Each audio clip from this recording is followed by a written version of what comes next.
ব্রিজের গোড়ায় আবার কি অবস্থা দেখ, একদম মাটি ভাঙ্গে মানে পুরোটা নিয়ে গেছে একদম, মানে একদম খালে নিয়ে গেছে। এইখান থেকে কিন্তু আমরা প্রত্যেকটা দিনই মোটরসাইকেল নিয়ে যাই। দেখ এই যে কাঠগুলো দেখেন, সব কাঠ পয়সা গেছে। টুলু ভাই একটা ব্রিজ করে দিতাম না, এই গ্রামবাসীর জন্য অনেক ভালো হইতো।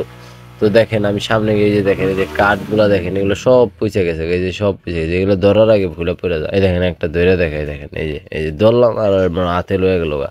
দেখেন এই বড় কাঠটা, এই যে বড় কাঠ দেখেন, এই যেগুলো সব মনে করেন আপনার ভাঙ্গে গেছে গা, পয়সা গেছে গা, মানে এগুলা কিচ্ছু থাকবো না, এগুলো সব খুলা পড়ে যায়। মানে আমরা যে এই কর্নার দিয়ে আসি কি যেটা রিক্সে দেখেন বড়। এমপি টুলু ভাই আসসালামু আলাইকুম, আপনাকে সকলের দৃষ্টি আকর্ষণ করছি। এই বৃষ্টির ভিতরে আসলে আমরা অনেক ঝামেলার ভিতরে আছি। দেখেন দর্শক, প্রিয় দর্শক এবং কি টুলু ভাই, জানি না ভিডিওটা আপনার সামনে পৌঁছাবে কিনা, মানুষ যদি শেয়ার করে ভিডিওটা পৌঁছে দিতে পারে। আমরা খুব বিপদে আছি। এটা হচ্ছে মানিকগঞ্জ ভর্তি গ্রাম। দেখেন এখানে আমাদের একটা ব্রিজ ছিল, আমরা প্রতি বছরে একবার করে এই ব্রিজটা তৈরি করি। প্রতি বছর প্রায় অনেকগুলো টাকায় আমাদের লাগে কাঠ দিয়ে ব্রিজটা করার। আসলে আমরা জানি যতটুকু যে আমাদের টুলু ভাই কিন্তু সকলের জন্য অনেক কিছু করেছেন। মানে আমাদের এই এমপি টুলু ভাই কিন্তু আমাদের মানিকগঞ্জ জেলার অনেক, মানে মানিকগঞ্জ জেলার হরিরামপুর থানার অনেক করেছেন, উনি অনেক করেছেন আলহামদুলিল্লাহ। দেখেন এই কারণে আসলে মূলত আমি এই ভিডিওটা করছি, যদি ভাই আমার ভিডিওটা দেখে আমাদের একটা ব্রিজ করে দিতে অনেক খুশি হইতাম ভাই। এখনকার যুগে ভাই কারে কাজ দিবেন, যারে কাজ দিবেন সেই 2 নাম্বারই করে চলে যায়। এগুলা সবাই মনোযোগ দিয়ে কাজটা করে না। প্লিজ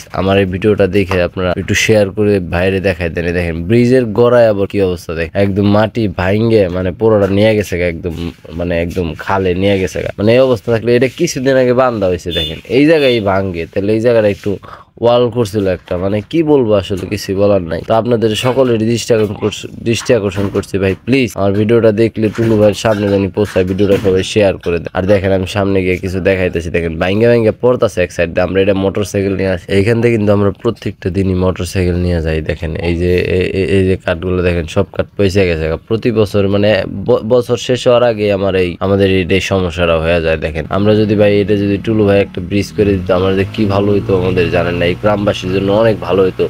তো দেখেন আমি সামনে গিয়ে যে দেখেন, এই যে কাঠগুলা দেখেন, এগুলো সব পয়সা গেছে, এই যে সব পয়সা গেছে, এগুলো ধরার আগে ভুলে পড়ে যায়। এই দেখেন একটা ধরে দেখাই, দেখেন এই যে ধরলাম আর হাতে লয়ে গেল। দেখেন এই বড় কাঠটা, এই যে বড় কাঠ দেখেন, এই যেগুলো সব মনে করেন আপনার ভাঙ্গে গেছে গা, পয়সা গেছে গা, মানে এগুলা কিচ্ছু থাকবো না, এগুলো সব খুলা পড়ে যায়। মানে আমরা যে এই কর্নার দিয়ে আসি কি যেটা রিক্সে দেখেন, এই বড় কাঠটা খোলায় দেখায় আপনার। এই দেখেন এই ধরার সাথে সাথে মানে কোনো জোরও দিতে হয় না, এই কাঠের উপরে কোনো জোরও দিতে হয় না, এমনি খুলা পড়ে যায়। দেখেন এই দেখেন এই যে ধরলাম, এই যে ভাঙ্গে পড়ে গেল। মানে এরকম অবস্থা, প্রত্যেকটা কাঠের এই অবস্থা। 2-1টা কাঠ মাঝখানে একটু শুকনা আছে দেখে কাঠগুলো পরে লাগানো হয়েছিল, ওই কারণে মূলত মানে এখনো ভাঙ্গে পড়ি নেই। এই যে দেখেন এই যে ধরি এমনি ভেঙে যায়, যে ধরলাম, এই যে দেখেন কি বাইরে দেখছেন, কি বাইরে।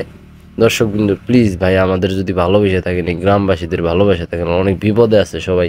এই ব্রিজটা ভাই মূলত অনেক দরকার, অনেক ব্রিজ করে দিল ভাই, আমাকে এই ব্রিজটা কেউ করে দিতেছে না, এই দুঃখে ভালো লাগতেছে না ভাই। দেখেন বহুত জায়গার ব্রিজ করা হলো, এই জায়গায় কম মানুষ থাকি আমরা মনে করেন মোটরসাইকেল নিয়ে যাই ভাই, কাজ কাম করতে হয়, মোটরসাইকেলে যাওয়া আসা করতে হয়। এই অবস্থা যদি আমরা ব্রিজ পার হই ভাই, তাহলে আমরা কেমনি কি করুন, কোন দিন একটা রিস্ক হয়ে যাবো তা জানি না। টুলু ভাইয়ের জন্য আমরা যথেষ্ট করছি ভাই, যদি মানে আমাদের ব্রিজটা করে দিতে আমাদের অনেক উপকার হতো। আর সবাই ভিডিওটা শেয়ার করে ভাই সামনে জানি যায় ভাই, সবার কাছে রিকোয়েস্ট করলাম ভিডিওটা সবাই শেয়ার করে দিয়ে।